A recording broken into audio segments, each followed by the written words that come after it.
Hello, in this Python programming video, we are going to look at initiating a new thread. So multi-threading is an amazing feature built into Python. It's not just unique to Python, many languages support it, and it's one of the fundamentals of modern computers. Without multi-threading, we wouldn't be able to, essentially, process data at the same time. It allows us to, have multiple threads. They're lightweight, and it just allows them they can communicate with each other. They can act as separate processes. So it's essentially allows us to have multiple applications open and do things. And in that application, even though we only have, let's say, one application, we might want to do several different things and make it look like they're happening at the same time.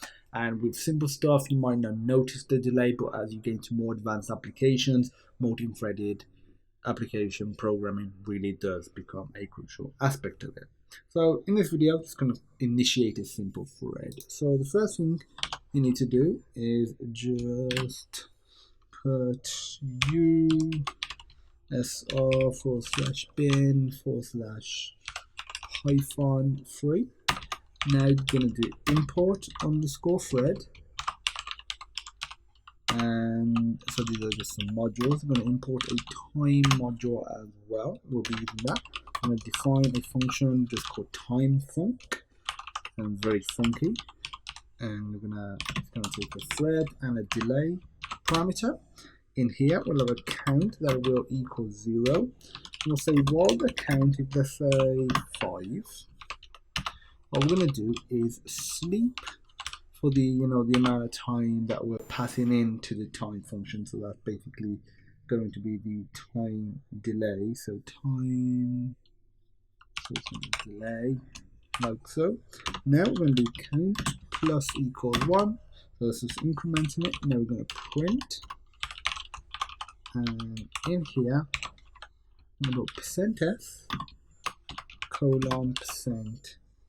%s. So this will be the thread and the actual, well, essentially the time as well. So what we're going to do is, well, we're going to forward. It should be an S.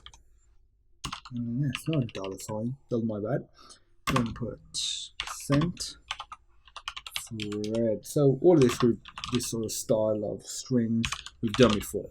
So feel free to go back if there's anything that you don't completely understand. And have I got all the brackets? 1, 2, 3, 1, 2, 3. Yep, that's all good. And now what we're going to do is do a try block. And in here I'm going to do underscore thread dot start. So this will allow us to start a new thread. So very simple to start a new thread. Inside here we'll call the time function that we created. And inside here we need to specify the parameters. So we specify like thread. I'm going to call it thread number 1, and then we'll specify the time. And for that, I'm just going to put 1.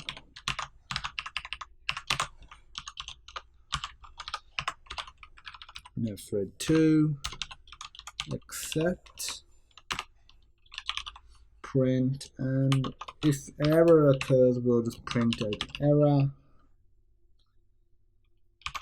unable to initiate thread. So now we're going to do while 1 : pass. So we'll save that, run it, and we'll go over it again some more. So if we run the thread, error unable to initiate thread. So let's take a look at what's gone wrong, because something has gone wrong. Okay, so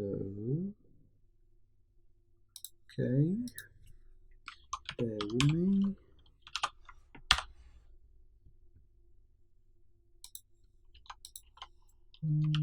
So yeah, I'm just gonna go over code from the top. So we have time function thread delay. That's when count equals 0, while count is less than 5. Time.sleep delay, yes. Count plus equals 1. Print %s colon thread comma time.ctime time.time my bad time is a method. So let's try running that now.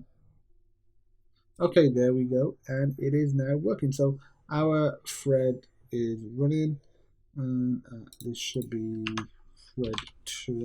That's what it should be called.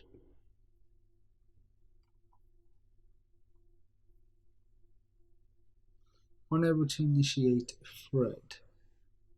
So thread 2 has been unable to initiate. Right there. In my source code, I have this.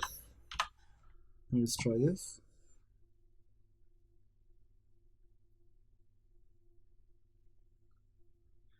Okay, so yeah, let's just keep going through it. So thread times dot ctime time, open close bracket. Okay, thread dot new start new thread time func.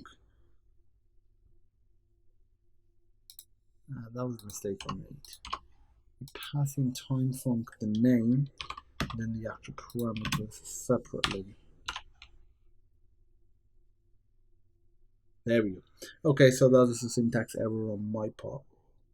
So what we're doing here, we are running both of the threads. If you were to change the time delay to the same style of time delay, there's a very high probability that they'll print on the same line, thread 1 and 2 will, because they'll be running at the same time. So we have a delay, the amount of time they run is right here. So this is sort of like the old style of initiating a thread. In the next tutorial, what we'll actually do is create a thread manually with a start and end. At the moment, it's just gone through an infinite loop to get to end it. You have to do Control-C, like so. Okay, so I'm going to save that, and that's it for this video. Thanks for watching. I look forward to seeing you in the next Python programming tutorial.